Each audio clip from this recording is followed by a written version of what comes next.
हर हर महादेव। जब पति साधना करना चाहता है और पत्नी सहमत नहीं है या इसके विपरीत अगर ऐसी स्थिति बनती है तो साधना कैसे करें। हमारे इस वीडियो में आप सभी का हार्दिक अभिनंदन है। साथियों, दोस्तों, साधकों, गृहस्थ जीवन में अक्सर ऐसी स्थिति उत्पन्न होती है जहाँ एक साथी अध्यात्म की ओर झुकाव रखता है और दूसरा व्यवहारिक या तार्किक होता है, तर्क करने वाला होता है, वह नहीं मानता है। अघोर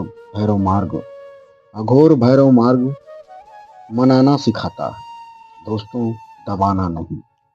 यदि आपके घर में साधना को लेकर के वैचारिक मतभेद है और आपको साधना की तीव्र इच्छा है, प्रभु की माँ की कृपा है, तो मानसिक साधना सबसे शक्तिशाली और सुरक्षित विकल्प है। अब इस वीडियो में चर्चा करेंगे कि कैसे साधना करें और समाधान भी, जिन्हें आप जान करके साधना कर सकते हैं। लास्ट तक हमारे वीडियो में बने रहिएगा। अगर वीडियो पसंद आती हो तो लाइक करें और सब्सक्राइब करें, और जो मित्र बंधु हैं जो करना चाहते हैं उन्हें शेयर करें, उनके लिए यह पथ प्रदर्शक बनेगा।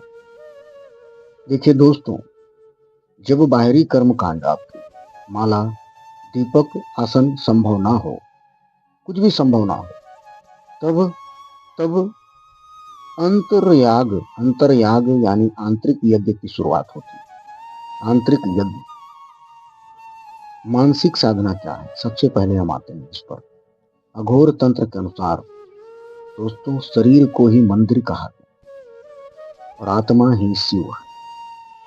शरीर हमारा मंदिर है और उसमें विराजमान जो श्वास प्रश्वास चलने वाली हमारी आत्मा।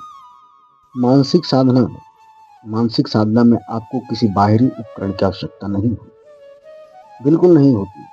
आप लोगों ने देखा होगा, बड़े बड़े संत, बड़े बड़े अवघर शमशान में रहते हैं, टूटे मंदिरों में रहते हैं, उनके पास कोई उपकरण नहीं, दीप नहीं, धूप नहीं, भोग नहीं, फिर भी वह सिद्ध होते हैं।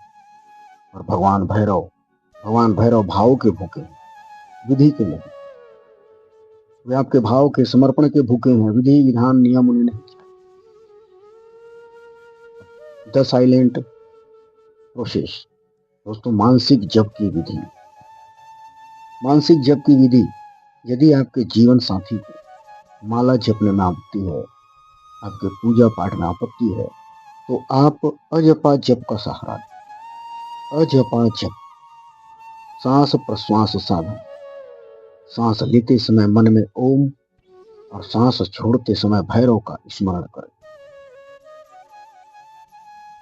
यह लयबद्धता दोस्तों, लयबद्धता तरीके से चलेगी। इसे आप ऑफिस में, रसोई में या चलते फिरते भी कर सकते हैं। अगर आपके अंदर श्रद्धा है, प्रभु के प्रति प्रीति है, भैरव को पाने की आशा है, तो आपके बगल में बैठे व्यक्ति को भी पता नहीं चलेगा कि आपके भीतर महादेव का तांडव है या भैरव का शांत स्वर चल रहा है। मानस पूजा, बाहरी धूप दीप के स्थान पर दोस्तों, आंखों से हृदय में भैरव की स्थापना। अपनी आंखों में कल्पना करें कि आपके हृदय कमल पर भगवान अघोर भैरव विराजमान।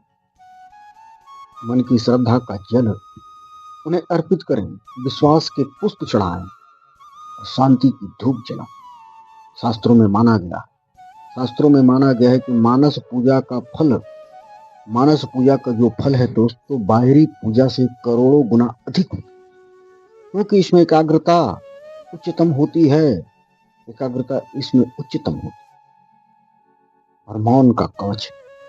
यदि पति या पत्नी साधना का विरोध कर रहे हैं दोस्तों, एक बात याद रखें, यहीं पर साधक भटक जाते हैं कि वह बहस करने लग जाते हैं, लड़ने लग जाते हैं, अपनी ऊर्जा को नष्ट करने लग जाते हैं। तो शास्त्र कहता है विरोध ना करें, उनसे बहस ना करें। अघोर का अर्थ है सहज होना, सरल होना। बहस करने से आपकी साधना की ऊर्जा नष्ट हो जाती है। साधना की ऊर्जा प्रतिकार करने से नष्ट होती है। सहज होना है, उसे मानना है। और समाधान है चुपचाप, चुपचाप अपने कर्तव्यों का पालन करें। जब भी आपके स्वभाव में बदलाव, अधिक धैर्य, शांति और प्रेम देखेंगे तो उनका विरोध स्वतः ही समर्थन में बदलेगा। आप में बदलाव देखेंगे। नहीं तो आप कहेंगे कि जब भी आप साधना के लिए जाते हैं तब घर में कलह होती है, बहस होती है।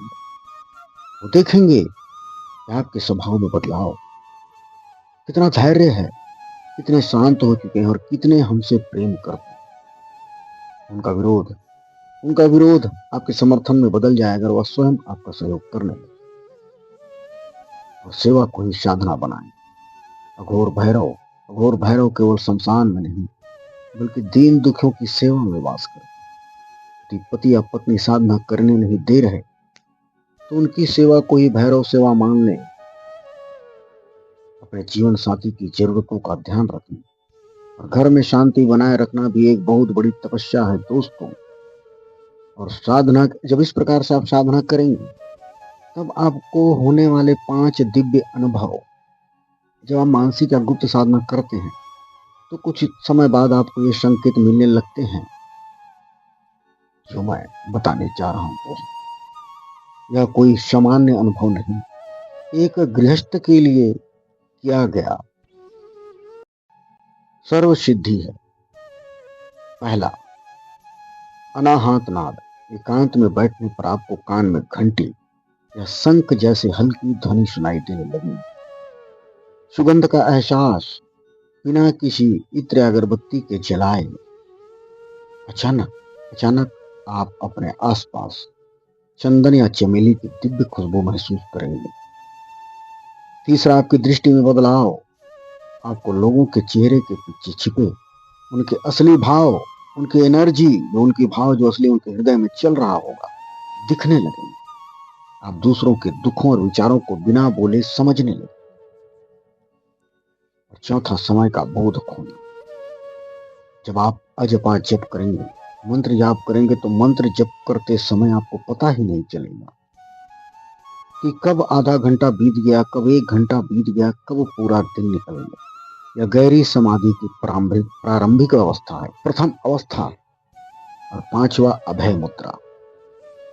आपको मौत या किसी भी अनहोनी का डर लगना बंद हो जाए। आप हर परिस्थिति को खुद से सुरक्षित महसूस करेंगे, जैसे कोई अदृश्य शक्ति भैरव के आपके पीछे खड़ी है।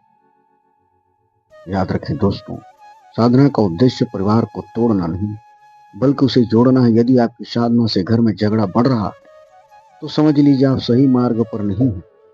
भैरव रक्षक है, भक्षक नहीं। और प्रेम ही सबसे बड़ा तंत्र है दोस्तों। अतः गृहस्थ में है तो सभी से प्रेम से व्यवहार करते हुए अंतर मन में प्रभु को विराजमान करके अघोर भैरव की सेवा करें और देखिए चमत्कार। हर हर महादेव।